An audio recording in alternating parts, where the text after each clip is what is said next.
Welcome to the Deer Wizard Podcast, conversation shaping the deer industry. I'm your host, Josh Newton, the Deer Wizard. Through interviews, advocacy, and industry news, we deliver field-proven insights to help producers build better herds. Back to another episode of the Deer Wizard Podcast. Today we have a special guest. I've been wanting to get him on for quite a bit. I've been seeing lots of news articles come my way, and I've been following the story for some time. We have Mr. Steve Porter from Minnesota. Steve, how are you today? Hey, I'm doing fantastic. Thanks for having me. Steve, so glad you could join me today. Like I said, I've been following this story for quite a few years. I don't even remember how long it is because it's been prolonged and dragged out, and it continues to evolve and mature into this really kind of amazing and almost overwhelming story. So, would you mind just giving us a quick high level view of who you are and what that story looks like? Sure. Yeah, my name is Steve Porter. I'm a retired law enforcement officer. I worked 30 years at a sheriff's office, and I understand laws, criminal law, pretty good and the U.S. Constitution. I retired, but while I was working in law enforcement, I built a family farm, a whitetail deer farm. My farm turned 34 years old today, and the far left Democrats in our state, I was shocked, started a drumbeat to ban and get rid of our deer farms, and they started squeezing us with legislation. And I would look on the voter rolls, and it would be 100% Democrats voting to destroy and get rid of us, and Republicans voting to save us. Now, it might not be that way in every state, but that's the way it is here. So the squeezing, weaponized legislation started about maybe 6 years ago, and it got really bad when Tim Walz got in office. He got the Democrat trifecta. He had control of the House, the Senate, and also the Attorney General. It was a scorched earth policy. They could pass and burn whatever they wanted, and the Republicans could not stop them. We went down to the Capitol over and over and over to testify, to no avail. They'd made up their mind. They wanted us dead. They weaponized legislation, and it brought us into a lawsuit. And today we're sitting at the threshold of the United States Supreme Court, hoping and praying that our case gets heard. We should hear something back this Friday. It's been a long, exhausting fight, and that's what we'll go into in depth today. This fight and how it started. Crazy, crazy story. Yeah, it is nuts that like you sit back, you do your 30 years as a law enforcement officer, trying to do good for the people of your community. You say, look, I've had a good run. I'm going to retire. I'm going to live my life on my farm and hopefully one day pass it along to my kids as they've been involved with this and an integral part of this business that I've built up, right? Yep. Let's start in the beginning because I think the story is compelling. What happened 34 years ago that made you want to get into farming in the state of Minnesota? Yeah, so I was really fortunate. I bought a chunk of hunting land to build a home on, and it was fantastic deer land. It was woods with big oak trees and little areas that could be food plots. And I didn't have any money in this nice old man. He funded it for me and financed it and let me make payments of $150.43 a month to buy a quarter of land. And I would see a buck on my land and I'd say, "Oh, let him go, let him grow up and mature, and then he'd get hit by a car." And then the next year I'd see a little buck and have better food plots and maybe see three of them, and I'd find one eaten by a bobcat. And Hmm. so, or the neighbor would harvest it. So my dream of seeing a big buck, it could happen, but boy, it was highly unlikely. And I had this land and I started raising a family, and I found out I could raise deer. So I said, "Oh, that would be fun. I'll just raise deer. There's no business there." But in fact, if I start raising deer, it's just a hobby. No money could be made. So I buy a buck and a doe fawn. I actually buy a buck and three doe fawns, and I start my little operation. And time goes by, and a guy calls me up in 1996 and says, "Hey, I understand you have a big tame buck." There was an animal finder's guide. There was no internet, no nothing. And he offered me $10,000 in 1996. Remind you that I paid $20,000 for a quarter of land. And now I'm being offered $10,000 for a buck. That's equal to 80 acres of land. Are you kidding me? And I'm still working at the sheriff's office and money's tight. And so what are you going to do with this buck? Richard English traveled around with live whitetail bucks. And this buck was so tame, he thought it would work and it held its antlers late. Well, I thought if he's making money, I can make money. So I refused the sale. My father-in-law thought I was nuts. And I built up, got a buck, went to a sports show, lost my butt, never made a penny. And I kept at it. And over 25 years, I finally built a business where I could go to a sports show, earn good money with live bucks in a trailer. And so I did more sports shows probably than anybody in America. And deer farmers would come to me and say, Steve, these tame bucks will kill you. They're gonna kill you. I said, I know that. You can't put a buck in a trailer. They're gonna turn on you one day. I said, yeah, I know that. But this is what I do. And so I would take live mature bucks that were dog tame and they would kill me. And I put them in a trailer and I finally started showing them during the peak of rut. I'd put a buck in the trailer in the peak of rut and go to a sports show. And through my training methods, I could get these bucks to be 100% compliant. There was no drugs, there was nothing going on, but I understood the whitetail of a mature buck like nobody else. And I'd go to a sports show with the buck in the trailer, and he'd lay there and chew his cud and just stare at me. And we'd get home, 250-inch buck, 300-inch buck, 300 pounds. And we'd get home, they'd step off the trailer and start raking the brush right away and get in a heck of a fight with another buck in the pen. And they were just like the maniacs they were supposed to be in the rut. So I had a business model that was built for success. But the Minnesota DNR didn't like what I was doing, so the assault started. And so they'd say, oh, we have CWD. And this is probably 6 years ago, maybe, I'm guessing. So CWD would show up on a farm 400 miles from me. I had a closed herd. I don't have deer coming onto my property. There's no way I can catch CWD.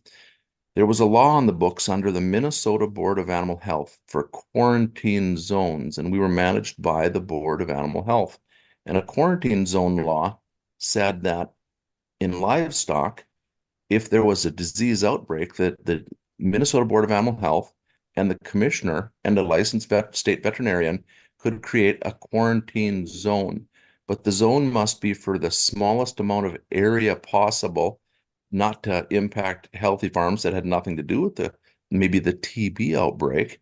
And it must be for the shortest duration of time as possible, not to interfere with commerce. That was the law. Whatever was practicable, short, small in area, short in time. Well, the DNR didn't like that. So the DNR said, we're gonna do an emergency expedited rule and we're gonna make our own quarantine zone. Well, you're the DNR, my deer are livestock under state statute. They're agriculture. But the DNR wanted to seize control of livestock. So they passed a law that said an emergency expedited rule. It's a rule now that says nobody can move deer in Minnesota for 30 days. Then a little bit later, they did another one for 30 days. And then a little bit later, they did an emergency rule for 18 months. Mm. So I looked at this emergency rule and it affected me in my biggest busy season. I had contracts in place for a year in advance. I had to have my bucks at shows. And the first one I did with Impact was like the St. Paul Sports Show. And I had back in the day, it was like a $12,000 weekend for me to appear and I knew what I'd get paid to be there and I knew what I'd make in residual sales. It was steady. So I had a $12,000 weekend and the DNR says, which was a lot of money. And the DNR says, oh, we did a 30-day ban. Sorry, you can't go. And I said, there's 40,000 people that have read the flyers that I'm going to be there. They've spent $10,000 on their advertising, TV and radio that I'll be at this event. The DNR said, you can't go. So I looked at the emergency expedited rule and I said, you guys lied.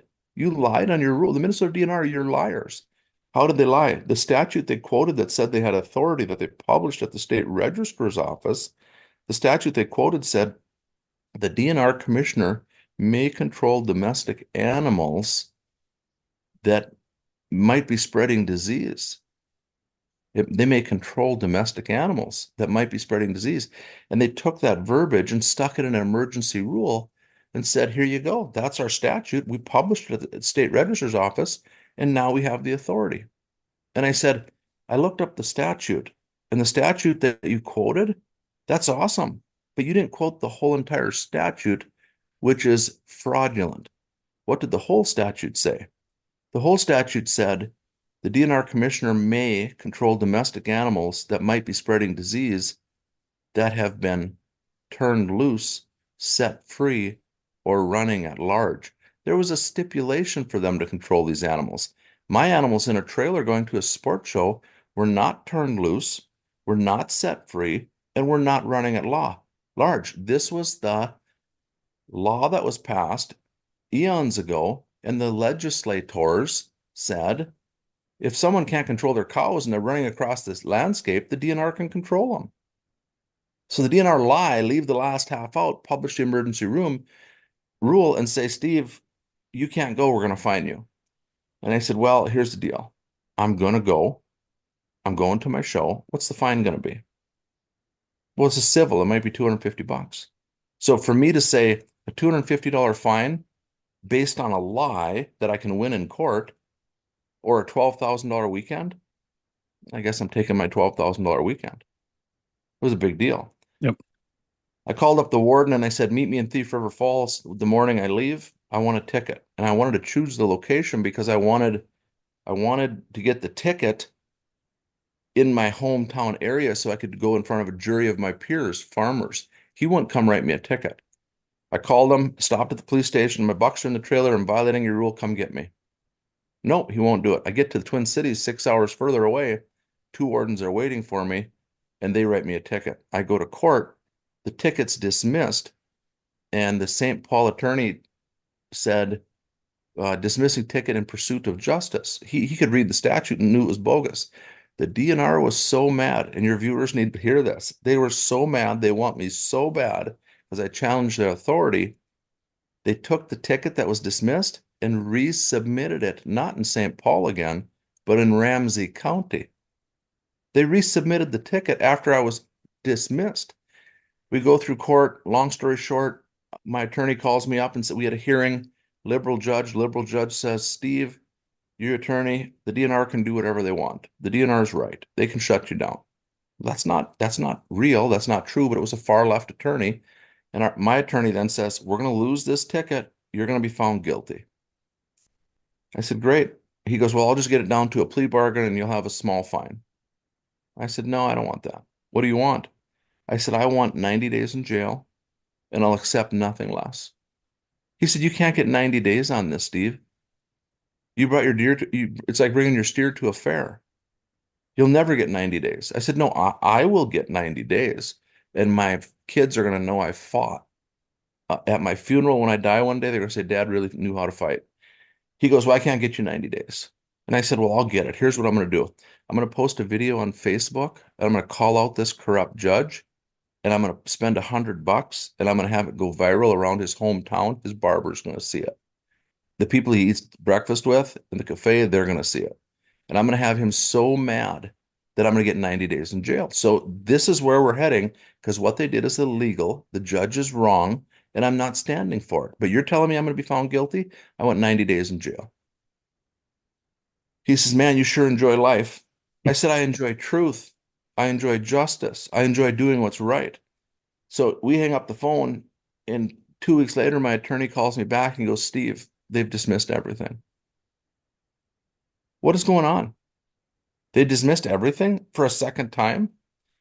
I'm telling everybody, your viewing audience, there is a segment of extreme far left people who weaponize legislation, and when they get in power and you were sitting on your hands and you weren't voting, they behave. But once they get in power and you weren't paying attention, their goal is to destroy you. They hate you. They want you off the land. They worship the environment. They've identified small farms, hunters, fishermen, trappers, bear guides, all of these people, pipelines, gas, farming, it's all evil. Their job is to protect the environment, and you're the enemy. And they'll do whatever they can to get rid of you. So that was the beginning. I went on a long diatribe there, but that was the beginning, okay? And then all of a sudden, Walsh gets power. Boom, here we go. New legislation coming to destroy us, and it's a brand new fight. So that context is really helpful for the listeners because it sets the stage for where we where we're kind of going over the next couple of years. So that, Walsh comes into power. We got your attorney, your AG, Keith Ellison, obviously no friend to, anybody Right. that wants to, have a decent life and live in a rural place in America, especially in Minnesota. And you see that pressure start ratcheting it up, and you're like, Yep. I'm not going into the night quietly, guys. Right. You have truth on your side. And so what happens over the next couple years, on the legislative side and also on the regulatory side and with the DNR? Sure. Sure. So, Tim Walz is in power. He controls the House, the Senate, the Attorney General, scorched earth. He can do whatever he wants. Republicans can't stop him. We're in trouble. Okay. We're in big trouble. And they come forward with laws, and the laws that they passed are no more deer farm licenses in Minnesota. We're just going to stop it. And so all my breed stock in Minnesota, maybe a bred doe was maybe worth 5 grand at one time. Really good bloodline, right? And now she's worth nothing in Minnesota. So he took away our income. Then they passed, so it was a two-prong approach: raise our income, raise our expenses through legislation, raise our expenses, and then decrease our income, and we'll just die. Okay. So that's what they did through legislation, weaponized it. And so they passed a law, no more licenses in Minnesota. All my breed stock are worth nothing. They passed a law that my farm entity, the business, must die with me. So if I have a son, I can turn it on, my farm over to my son 1 generation, but then it must die with my son. Well, I have 4 boys that would love to run my farm, but they're not going to run it knowing it has to die with them and they'll never get a retirement. So my farm's going to die with me because my sons aren't going to take over. I'm righteously pissed off at these evil people. I'm angry. And then they passed a law that's how they took away a majority of our income. And then the next law they passed was, but you got to put up exclusionary fence all the way around your property. So for me, that would be about 200 grand. But they've got methods of fencing that are cheaper, but you can't go with. Okay. So, and they don't care. One of the methods I could put up for fencing is I could go 2 to 3 feet away and put up a 4x2 welded mesh netting. Well, that sounds easy, but if anybody's ever used a 4x2 welded mesh netting, it's soft. So a 4x2 welded mesh netting would not stay tight. If a bear touched it or a deer rubbed its antlers on it, it rolls up in a ball. I've used it. My bucks roll it up. It's a play toy. I find it twisted off the fence everywhere. So that's an option that they will approve. However, when you invest in that and it's not performing a year later, you're going to get a notice of violation. They said we could put up shade cloth. Shade cloth, great. It's a sail, wind blows, and it tears my posts and it tears the netting right off the posts. I can't keep the shade cloth up, and my deer eat it off the fence and die. So that's an option we could put up. So I asked the wardens, when my bucks poke holes through the shade cloth, would I be in violation? Yeah, no, you can't have any holes in it. So they've created a bunch of methods that we could put up that would lead to us spending a lot of money. They're not practicable, and it would lead to me getting a notice of violation. So my knowledge says I can't do these things. So then the options that are left are hyper expensive that would work. But why would I put up a huge fence when they're chasing us out of business and they're taking away our income? It's wink, wink, nod, nod. We got you.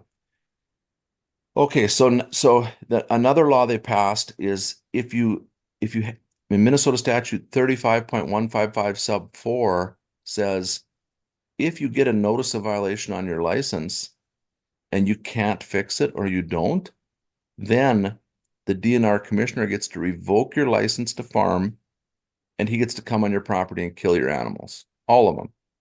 So the discretionary notice of violation writing, that wasn't good enough through the Board of Animal Health because they were reasonable people who loved farming and they had farming knowledge. Tim Walz didn't like that. The Democrats, Rick Hansen, didn't like that. And so Rick was very, very instrumental in creating this language. And he said, we're not going to find him on good enough notice of violations to actually get to come and kill their deer. So what do we got to do? We have to create something that they can't fix and they won't fix. Most of them aren't going to be able to afford a double fence. So that'll be a notice of violation. Then we get to come kill their deer. Let's put it in statute that we get to come and kill their deer. So they passed all these laws. It's a chess game. They're looking ahead 5 moves, scheduling us for extinction. And they got us right where they want us. So here we are,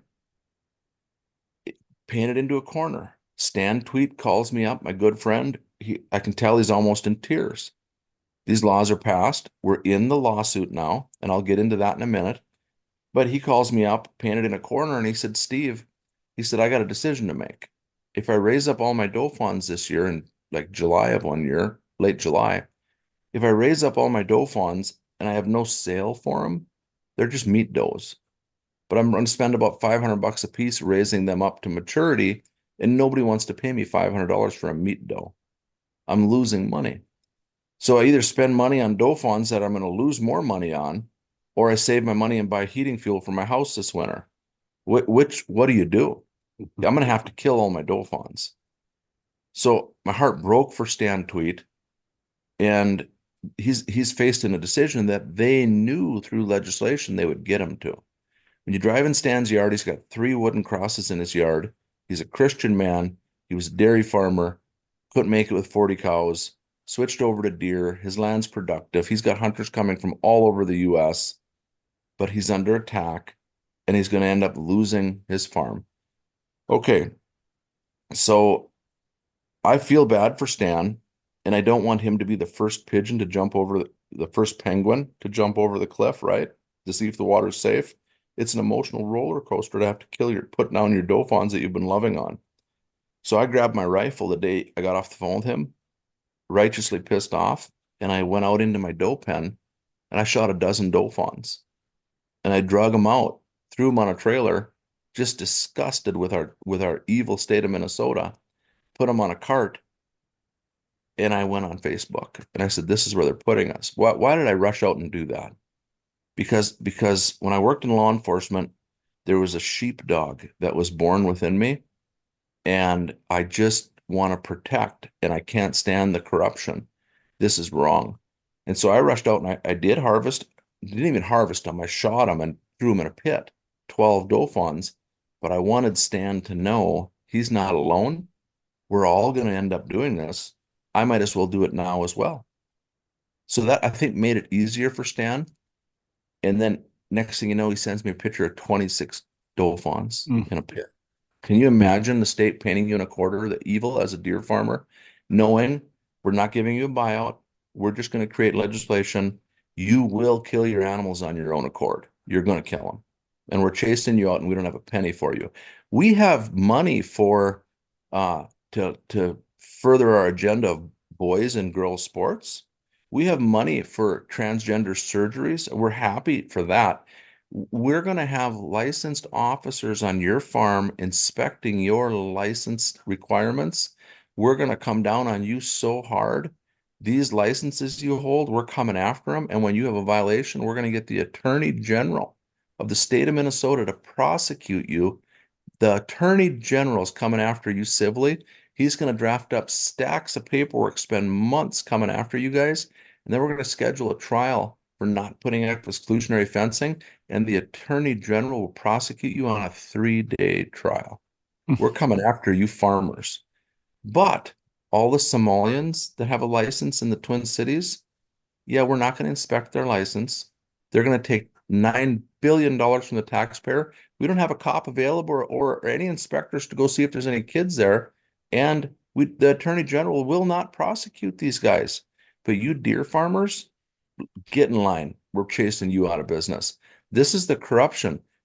Wrong is right and right is wrong. It's a mixed up world. We're led by evil circus clowns in Minnesota. So there we are. Now we're heading into the Supreme Court, but we're all gutted financially. It's been a long fight. Our president, Scott Fear, and Nadifa came alongside of us. I mean, we have so many state deer associations. I'm sorry I can't name them all that came alongside of us and donated money. And Scott Fear, Our president did a fantastic job of reaching out. People donated semen and other things off their farms, and it would come into Minnesota. Would Minnesota people, deer farmers, buy aggressively on a number one straw semen and say, "Man, I want that straw for my farm. What do you think?" I would definitely No. say, yeah, definitely not, because they're in a position where they can't do that. They know there's no future at this point, right? So we got all this wonderful semen being donated, and out of state buyers and donators saved us because people in Wisconsin and people in Pennsylvania and people wherever would say, "I want to buy that straw semen." Well, it was donated for our legal costs. And so somehow, I don't know how we did it. We still didn't come in with enough money. We're still short. We still owe our attorney. Our association's bankrupt. We barely have enough to keep, buy stamps, but nonetheless, we've all dug deep. And this phrase is overused, David and Goliath. It's totally an overused phrase, but here we are at the threshold of the US Supreme Court. And I suppose next I should go into that battle. Yeah, before we get there, because like that's really Yep. the pinnacle of all this. How does a regulated ag entity in the state of Minnesota that's really long known for farming and ranching, it's like outside of the Twin Cities and Minneapolis, like it's a rural place, right? Yep. Like much of the country. How does that Yep. go from being regulated as an ag industry to it seems like a hostile regulatory takeover? Did the like when Waltz came in, did the Democrats just say no more ag? You guys aren't ag. You're going to be regulated under the DNR. Yeah, interesting question. So Minnesota Statute 17.452 states that my deer are agricultural. Their byproducts are ag. It's farming. Hmm. So we're livestock, okay? That was a wonderful statute for us to get put on the books. They're my personal property. I understand maybe in Texas when people raise deer, stop me if I'm wrong, they're raising deer, but they're raising the state's deer. And so the Yep. state has ultimate authority. You're raising deer, you fenced them in, but they're still our deer. They still belong to the state. In Minnesota, they're my animals. So they're my personal property. That's a beautiful law. But Tim Walz tried to get hyperzealous inspections on our farm. Listen now, all of this came from one legislator named Rick Hansen. Rick is the evil guy in the heart of the cities. He's so far in love with Tim Walz, Biden, Kamala, and his agenda is we need to protect the environment at all costs. So deer farms got to go. Man's bad, man's evil. All these other entities are still under attack, but they don't realize it. They just like, well, it's just a regulation. It's burdensome. It's going to cost us some money, but so be it. But they're in it for the long game to squeeze and choke you out. So Rick Hansen was instrumental. But then we have the Minnesota Deer Hunters Association that worked with Rick. The Minnesota Deer Hunters Association started a steady drumbeat. Deer farms are bad. They got to go. We need more regulation. They asked for all the regulation that we have right now against us, the Minnesota Deer Hunters Association. So I started looking at that agency and I found out that the Minnesota Deer Hunters Association had an executive director named Craig Ingwall. Who is Craig? And I started looking up on Craig. He's an attorney that got hired at the Minnesota Deer Hunters Association. He was an attorney for the DNR to go after landowners and charge them for anything that the DNR wanted. And he worked out of the Attorney General's office, hyper aggressive to attack hunters for the DNR. So connect the dots. Minnesota DNR, far left at the top, and you have this representative, Rick Hansen, pushing all this stuff forward.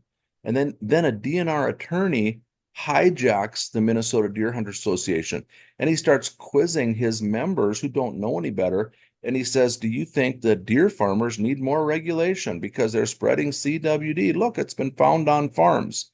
Well, he doesn't tell you that there were epidemiology reports when it did show up at a farm that said it was on the landscape in that area prior to the farmer fencing it in. He never discussed how it got there and why it got there. Another deer farm had CWD, and it came in through the guy was a taxidermist, brought in a head from Wisconsin, which is regulated by the DNR, brings in a head, fleshes out the animal. The cats eat the meat, go into his deer pens and poop.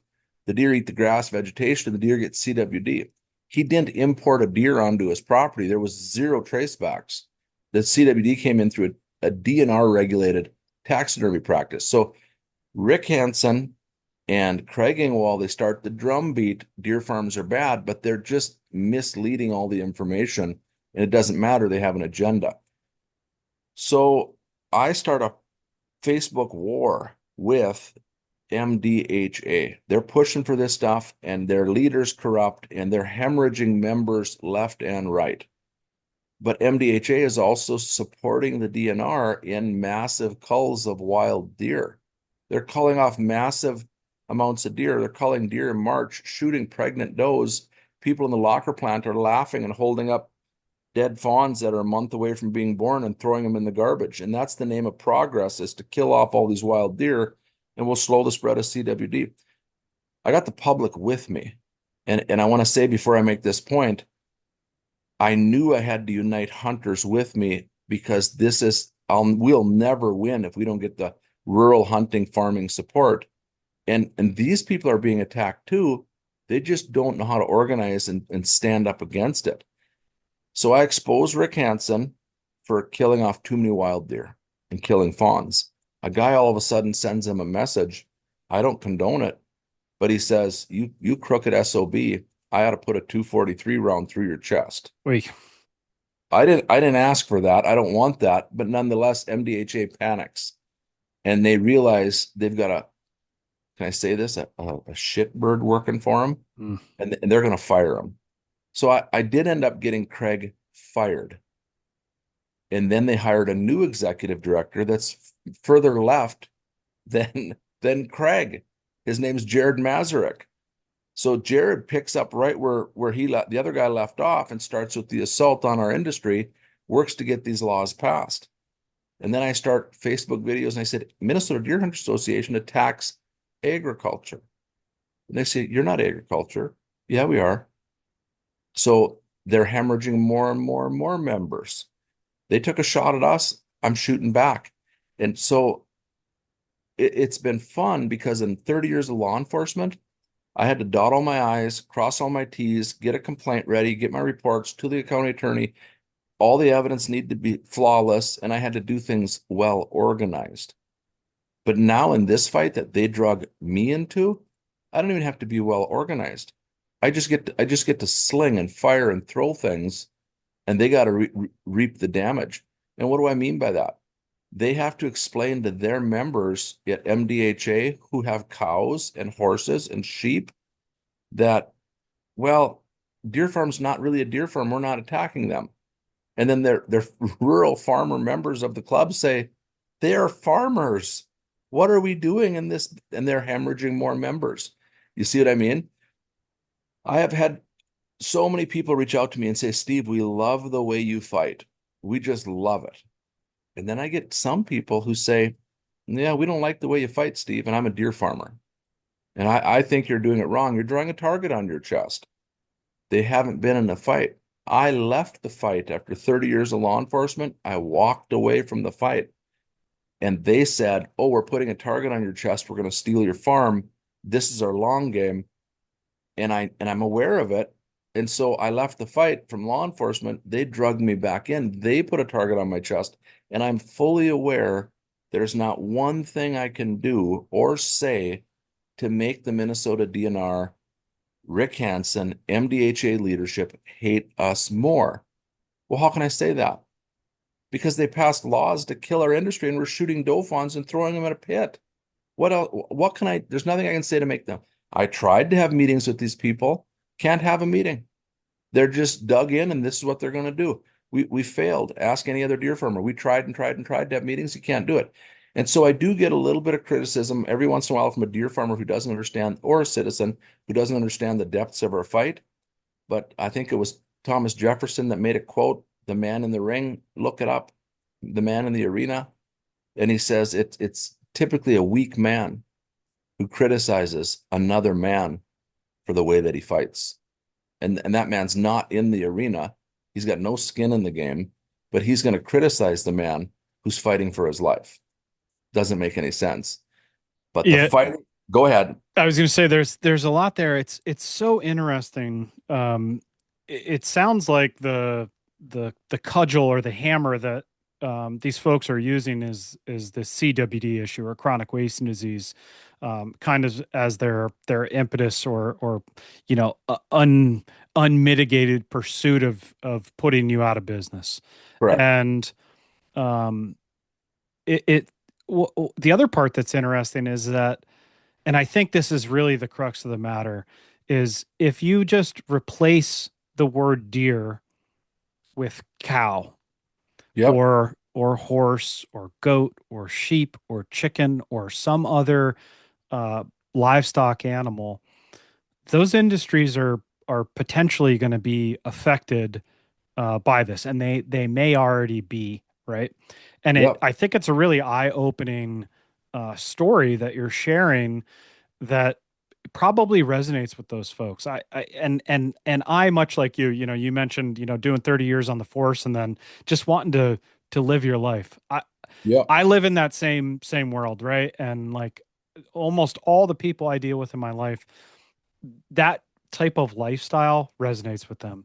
Yep. They wanna have a farm in rural America. They want to raise their family. They want to be a productive member of society. They want to operate a legal and viable business, be in compliance to the best of their ability with just regulations for the safety of their community, right? And Right. it sounds like you described that. Yep. And when those forces of evil, I think Yep. somewhere along those lines come along, you don't have a choice but to fight back. And I hope that this message is finding folks that have those cows, right? Have those Yep. sheep, have those goats, because just because they're deer, that's not the crux of the issue, right? It's just the Correct. inflection point. This is Correct. about your right to pursue, Yep. happiness as an American. Can you touch on that Right. a little bit more? Yeah, so all your points there are strong and valid, and it leads us into the next step here of the Supreme Court argument. Where are we at with that? And again, just to recap on what you said, um, we have deer. State statute says they're livestock. But what if your entity, you raise turkeys or cows, and they say with turkeys, we want to eliminate all turkey farms in case they possibly could maybe someday get avian bird flu. So we got to just get, because we can't risk this going to the wild. All turkey farms got to stop. And you say, but I have a clean turkey farm and I built up a business. Yeah, it doesn't matter. You could possibly catch a disease, so we're outlawing turkey farms. In fact, on the way out, we're taking away your income. You can't sell them anymore and you can't sell your business. And we're going to turn you over to the DNR. Licensed officers will be on your farm with body cameras rolling, recording all your stuff because we got to find infractions because the Board of Animal Health wasn't doing a good job dinging you often enough. And if we said cows, well, TB, what if you get TB? We got to shut down your cattle operation. But on the way out, you got a double fence and we're going to have game wardens on your property. That's what's going on here. So fast forward, this isn't a practice that we've done ever in the history of any livestock, gotten rid of them clean and healthy because they potentially could possibly. So we end up, and I want to make that point, could potentially possibly. That's what this is all about in Tim Walz's far left Minnesota, with MDHA pushing, game wardens being willing to be the teeth, Ellison willing to prosecute. So here we are, fast forward to our case. Our attorney said, we're probably going to lose our first hearing in federal court. And because we're going to appear in front of a liberal judge, we go to court, we present our lawsuit, and we lose. He was right. But he said we're likely to win on appeal at the Eighth Circuit. That's where we're likely. The three judges, two were appointed by Trump, one was appointed by Bush. They're three Christian conservative judges. I have nothing but respect for them. And during the hearing, the judge, you could tell he wasn't having it with the DNR attorney. The judge asked Philip Pultzer, who works for Keith Ellison and Tim Walz, it looks like you're trying to outlaw you are outlawing and banning the deer industry.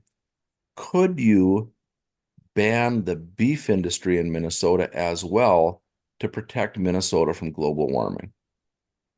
Coulda, woulda, shoulda, maybe, what if global warming? Could we ban the beef industry?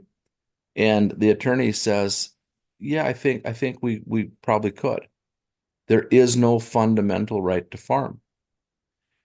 Well, the judge wasn't having it. And the judge said, you don't think that would raise a constitutional crisis to have the elimination of beef industry? And you don't think beef raising livestock's a fundamental right in America? Basically, no. And so the attorney used a legal term that I wasn't familiar with, and he called it rational basis review. And so under that term, if you say, well, it is rational to think that global warming is real, and then we can act, I guess we can. It's the lowest burden of looking at whether they can do it or not.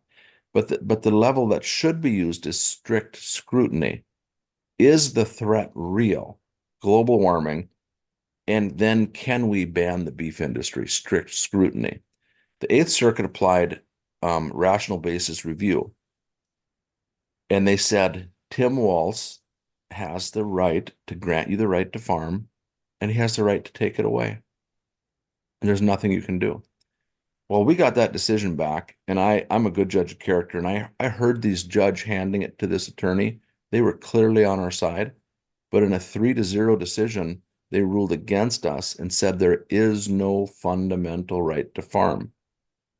Tim Walz is right. But they used the rational basis review to look at this issue. Was it a mistake? Man, I was haunted by this for like 4 days. And I can't prove this. I don't know this. And I think the guys are good men.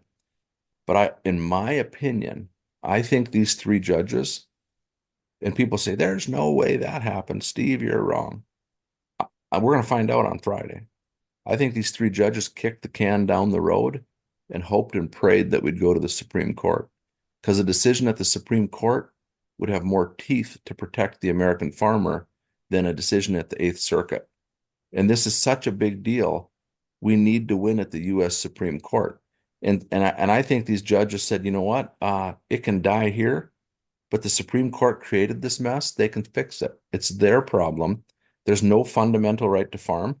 Well, what do you mean by that? If you look at the rational basis review, and I hope I'm getting this right, does it say in the Constitution that Josh has a right to grow a pig and butcher it? It doesn't. It doesn't mention the word pig. Does Steve have the right to grow chickens or a garden? Doesn't say that.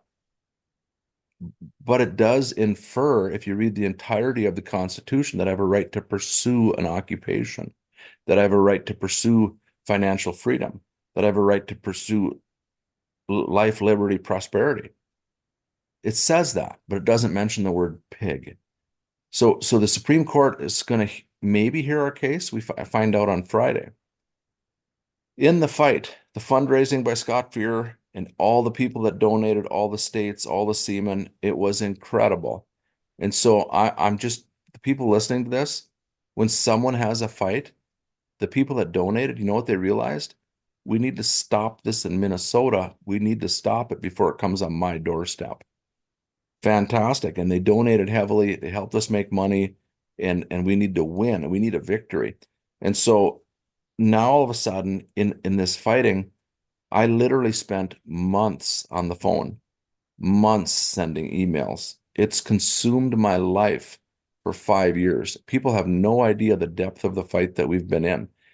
And so we were able to get Congressman Pete Stauber, Congresswoman Michelle Fischbach to sign an amicus brief.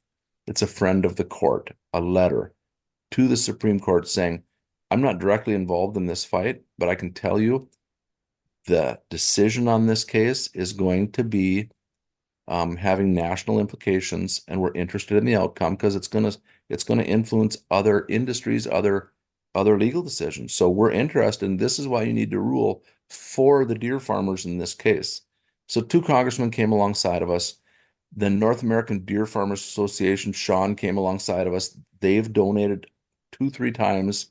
and an amicus brief was signed and created and paid for. An amicus brief is usually about $20,000. There was a law firm that would do them for 10. Where does that money come from? Donations have to come in.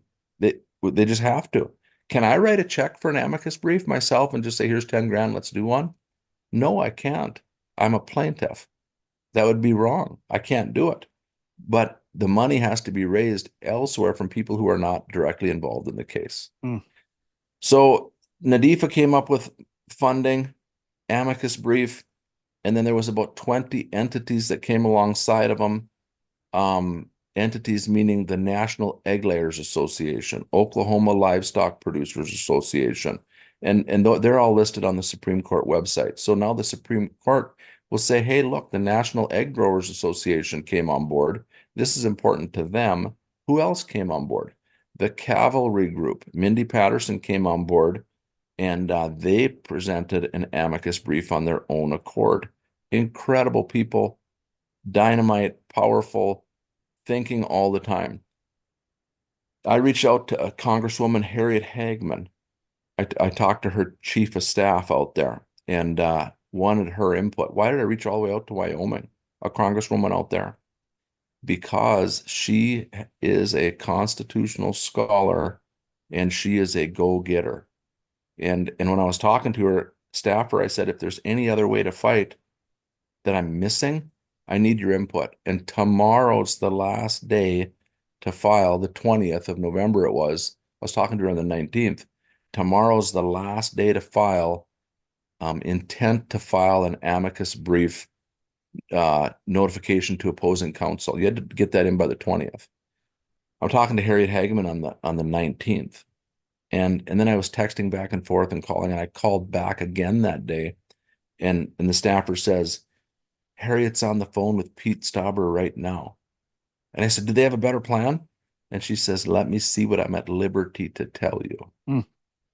Oh, well, that sounds exciting. And I never did find out what that was. But the 30th came, and it was the deadline for all the briefs to come in. And I went on the website that morning, and the Cato Institute, a national law firm, big player, they filed an amicus brief that's razor sharp in our case. They usually cost about 20 grand to file this paperwork. I hadn't spoke to them. I suspect Harriet did. And so that's incredible. If you look up the Cato Institute, the Supreme Court often cites their brief in their decision making because it's usually rock solid. And so they came upon and said, no, the deer farmers need to win, and here's why. That's incredible. You can't make this stuff up. Mm-hmm. And so it just keeps going and going and going. And then Brooke Rollins to come on board. I started telling you earlier a little about Brooke. I think we were off record just before we started this. Let me tell you this story. Brooke Rollins was appointed agricultural commissioner. And before the first of the year when Donald Trump took office, I knew she was going to be the egg commissioner over a year ago. And I started messaging her personally on her personal Facebook. This is the problem. This is the problem. I need your help. And I'm begging. And I could see that she was getting my messages, but she had so much information coming at her so fast. I mean, can you imagine? And I didn't get a response, but I kept messaging and I could see she was getting my messages, but she'd never respond back. And so I can't get a hold of Brooke. So I climbed through our congressman trying to get to Brooke, and I knew Brooke Rollins could influence and could help us. I watched a video on YouTube of John Rich. Look it up, you guys. Country Western singer star. John is fighting the Texas Valley Authority. They come in and seize land and say, we got a project. You farmers got 30 days to get out. He didn't like it. And he started exposing it on social media big time. He has a 1,000 times more influence than I have, 1,000,000 times more. But all of a sudden, Brooke Rollins reaches out to him in his fight. And John Rich says, I got a post on X.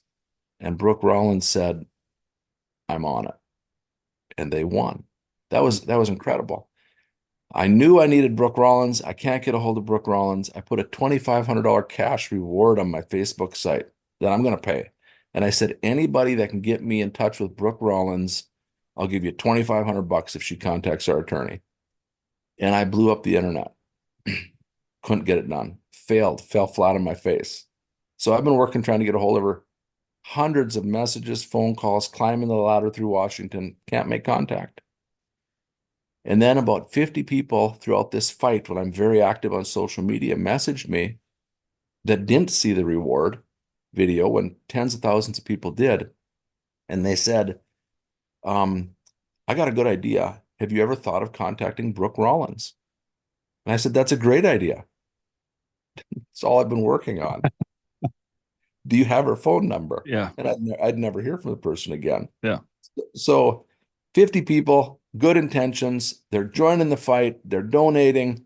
We're making a little bit of money to pay off lawyer bills, but I can't reach Brooke and I failed miserably. And I'll say this again. I think the fingerprints of God are all over this. We'll find out on Friday if the Supreme Court takes our case, because the day that I needed Brooke Rollins, like on the 18th of November, it was right in there. The 51st person contacts me and says, hey, have you ever thought of getting a hold of Brooke Rollins? And I'm like, that's a great idea. Do you have her number? Yeah. And and they said, oh, actually, the president of our association is friends with her and has her cell phone number. Send me an email of what's going on. So I send the email, and 2 hours later, I get a message from Brooke Rollins. And it said, Steve, I got your message. I'm on it. A la And John Rich. yeah. Yeah. And the hair stood up on the back of my neck, and I'm like, holy cows. Recently, she posted now on X again. She put out a post and said, tagged the US Supreme Court and said, give these guys their hearing. Pretty powerful stuff. Very. But what did Brooke do for us as well? Brooke was able to, and I've been messaging her back and forth a few times now, and I don't want to beat up her cell phone number now that I have it. I want to honor that, you know what I mean? Yeah. But she put us in touch with attorneys that are fantastic at the America First Policy Institute that are board members, and they're working on states that weaponize legislation to attack ag. It's a lawfare group. Who else is on that board at the America First Policy Institute? John Rich, as an ambassador to rural America.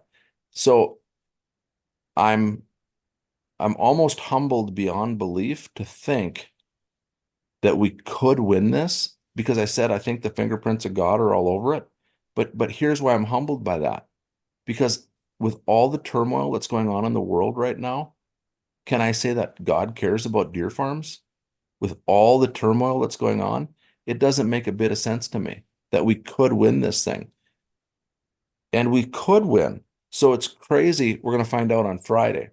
But on Saturday, I got even bigger news, or just as big. It's fun. And I'll, if there's a thread in law enforcement that could unravel something, and on a case, I'll pull it and see what unravels. If there's a stone to look under in law enforcement, I'd look underneath it and just be thorough.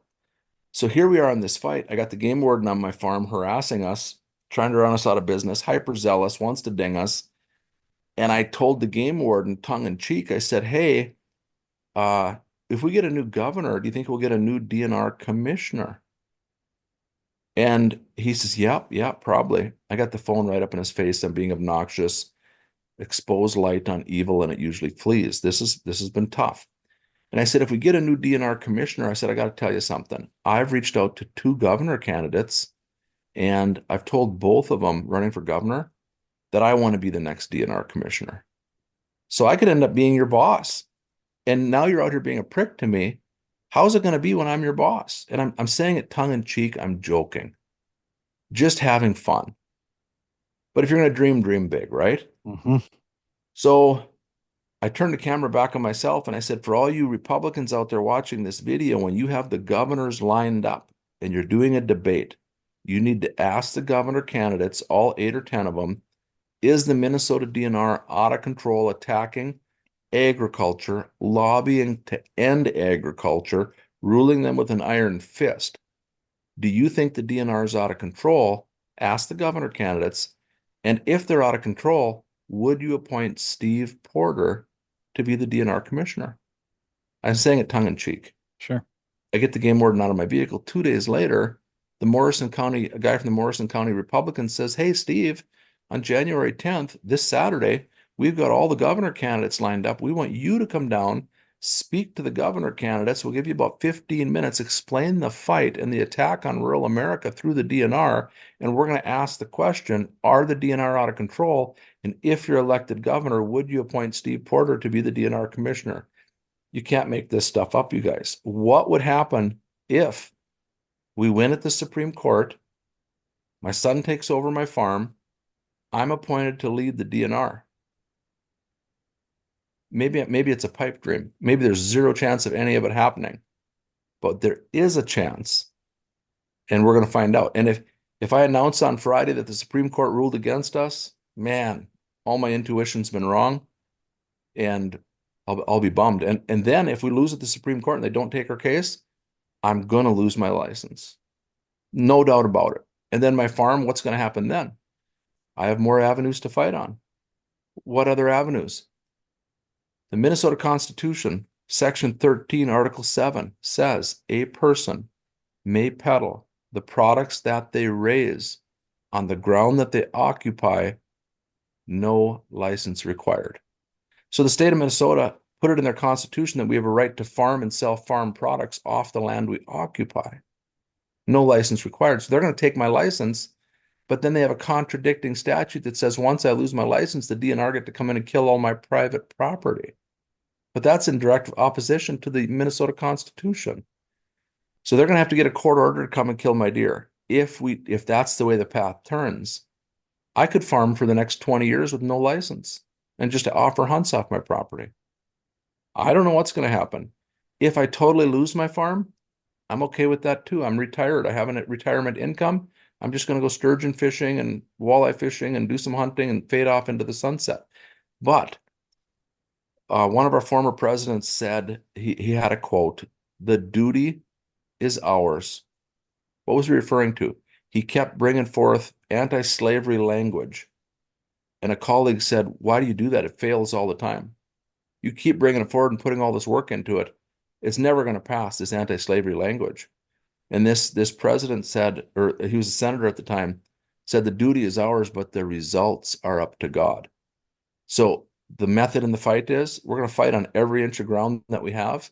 Ground lose, the results are up to God. And then we'll just turn the page. I still think we're going to win. I'm hopeful. We'll find out. Yeah, I'm hopeful the court takes up your case on Friday, and I'm all for Steve Porter as DNR director. That'd be, I honestly like.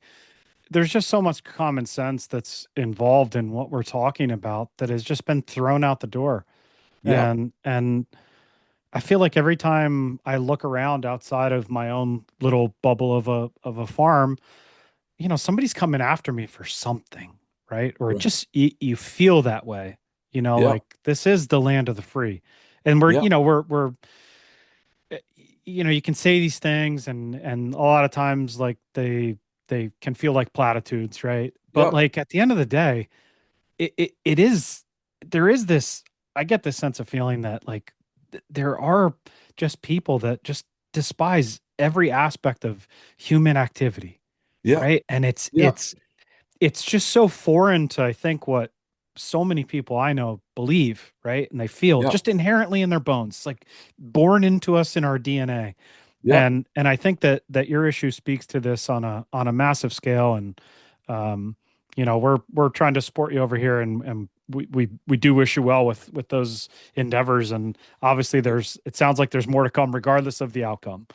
There's so much more going on behind the scenes, and things are showing up that I never anticipated. And if we go back to my method of fighting by exposing light and putting things online, that opened the door for so much stuff. So if people get assaulted and they keep quiet about it, then the cavalry can't come. Nobody knows what's going on. So I will defend it to the ends of the earth.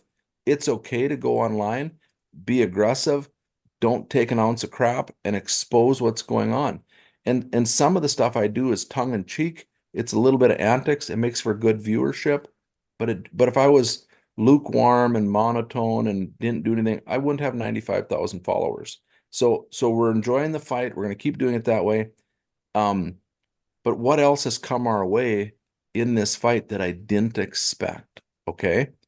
Helps come from different areas. Recently, I put out a video and I said, hey, everybody, I've been contacted by a national nonprofit law firm. I'm not going to say the name quite yet, but I've had multiple meetings with them. They are foaming at the mouth to get involved in Minnesota in a couple different lawsuit areas and impact legislation. But what are the things that they're interested in? And I put the post out and I got people emailing me that are potential plaintiffs for another future federal lawsuit against the state of Minnesota. The state of Minnesota is seizing firearms. The DNR sees firearms, and there's a protocol for how that has to be done legally. And in my opinion, what I did in law enforcement is if I seized $5,000 cash out of a car and they had narcotics, I could I could charge them criminally for the narcotics and have a criminal complaint drafted, presented to the court. But then the county attorney would draft a civil complaint and say, we're going to seize the money. And the two complaints would run side by side through the court. But civilly, I would seize the money because it was related to the drug activity. Minnesota DNR takes a gun and says, you were put a pumpkin out, and so we're seizing your gun as evidence, but there's no civil complaint. And then they have a statute that says if you're if you if we seize a gun, we can keep it. They created their own statute, but there was no civil forfeiture action. And my contention is I've seen that they pass illegal laws that are against the Constitution. We're heading to the US Supreme Court. So yes, they do have a statute that says we get to keep all the guns. Well, great, but I think it's unconstitutional. And so do the attorneys that I'm talking to. So meanwhile, people are emailing me saying, how do I let you know what happened to me? I have a form, I send it out. And could you imagine now if there's two more, three more lawsuits against the Minnesota DNR that could be filed within the next year? Mm. That's incredible. And I don't care about having a target on my chest. Most people won't go down this road because they don't want to be bothered with the DNR retaliating against them. And I'm like, hey, you know what? You already said you're going to destroy my business. You have me shooting clean, healthy fawns and throwing them in a pit. I now have nothing to lose. Bring it, and let's just see where it ends up.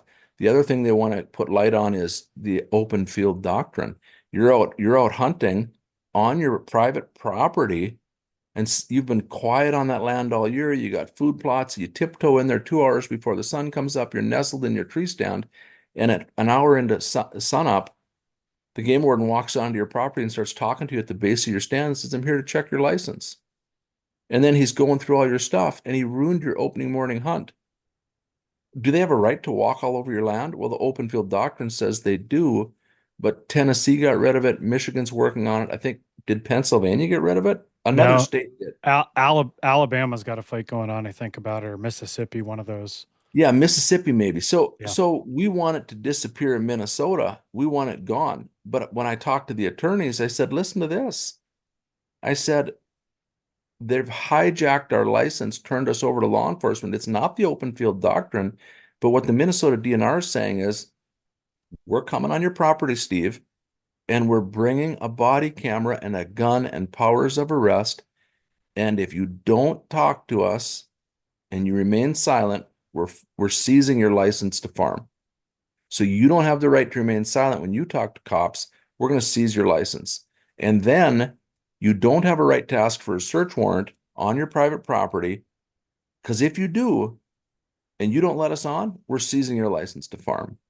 So they've hijacked my license and they're circumventing my right to a search warrant and my right to remain silent.